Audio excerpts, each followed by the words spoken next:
Assalamualaikum warahmatullahi wabarakatuh. Apa kabar anak soleh-soleha?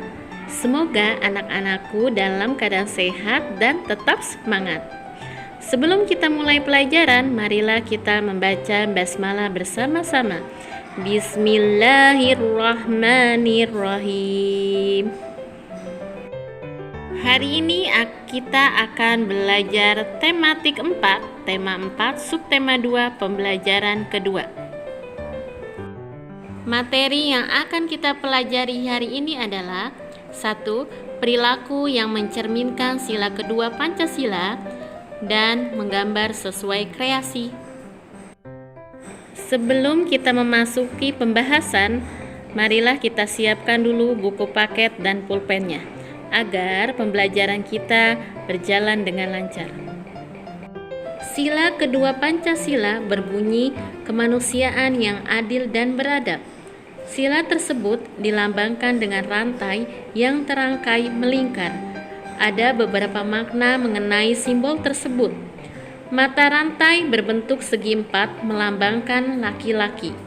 Mata rantai berbentuk lingkaran melambangkan perempuan. Mata rantai yang saling berkaitan melambangkan hubungan manusia satu dengan yang lainnya yang perlu bersatu dan saling membantu sehingga menjadi kuat seperti rantai. Berikut ini contoh sikap yang mencerminkan sila kedua Pancasila. 1. Mengakui persamaan derajat, hak dan kewajiban asasi setiap manusia tanpa membedakan.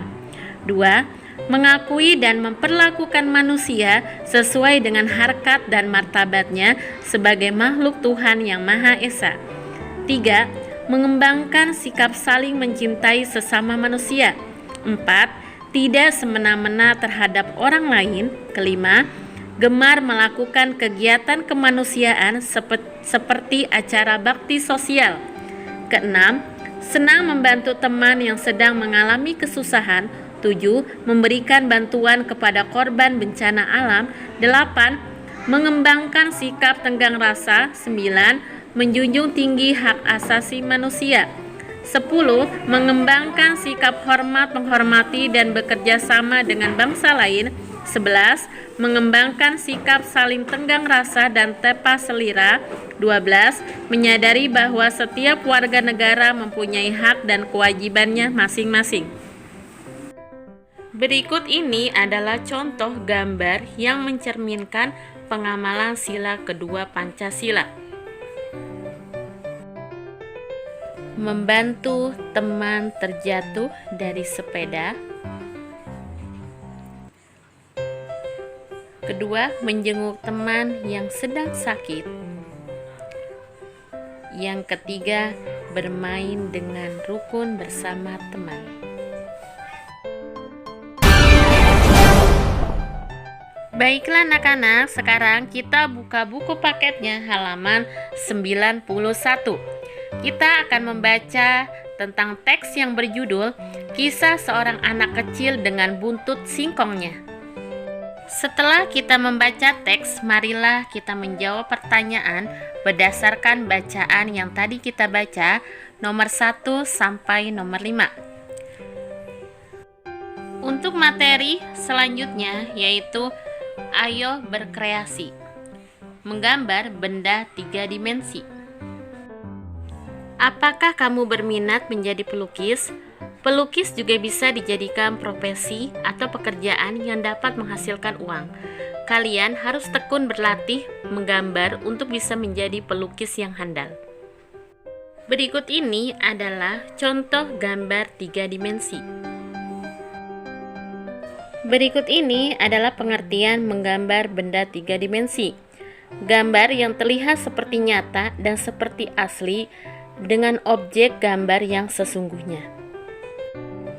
Cara menggambar benda agak berbeda dengan cara menggambar pemandangan alam. Selain menggambar langsung, untuk menggambar benda dapat dilakukan dengan menggunakan garis-garis pertolongan.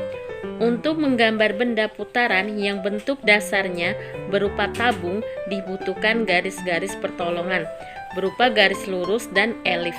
Perhatikan langkah-langkahnya dalam menggambar benda 3 dimensi. Pertama, yang kita lakukan adalah pengamatan. Pengamatan merupakan proses awal yang berupa kegiatan mengenali objek yang akan kita gambar.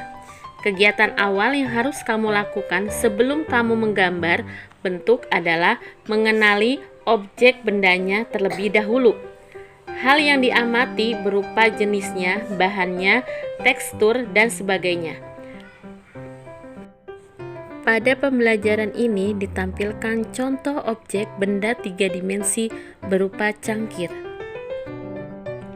Langkah selanjutnya adalah membuat sketsa. Membuat garis bantu tetapi dengan goresan tipis agar mudah dihapus dan tidak menimbulkan bekas.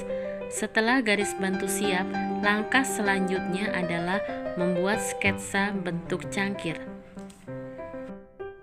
Perhatikan sketsa bentuk cangkir di samping ini.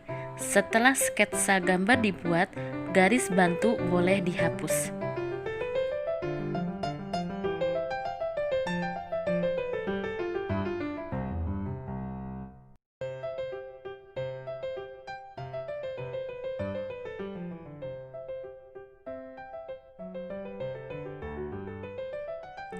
Ketiga adalah menentukan penyinaran atau gelap terang.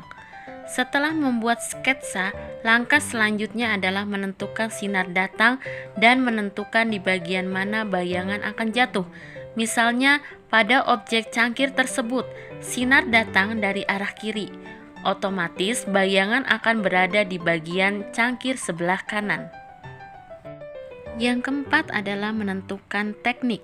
Penggunaan teknik tergantung pada alat dan bahan. Yang perlu diperhatikan adalah bayangan yang ditimbulkan akibat benda yang terkena sinar. Tingkatan gelap dari arsiran bayangan pun berbeda antara bagian yang satu dengan yang lainnya. Bagian tergelap adalah bagian bayangan benda yang jatuh menimpa benda lain. Berikut ini hasil arsiran dari pensil 2B dan kertas A4. Kelima adalah penyelesaian. Setelah selesai mengarsir dan menghapus bagian-bagian yang tidak diperlukan, gambar bentuk sudah jadi.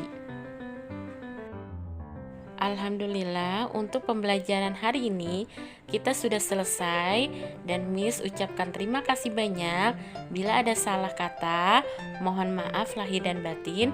Wassalamualaikum warahmatullahi wabarakatuh.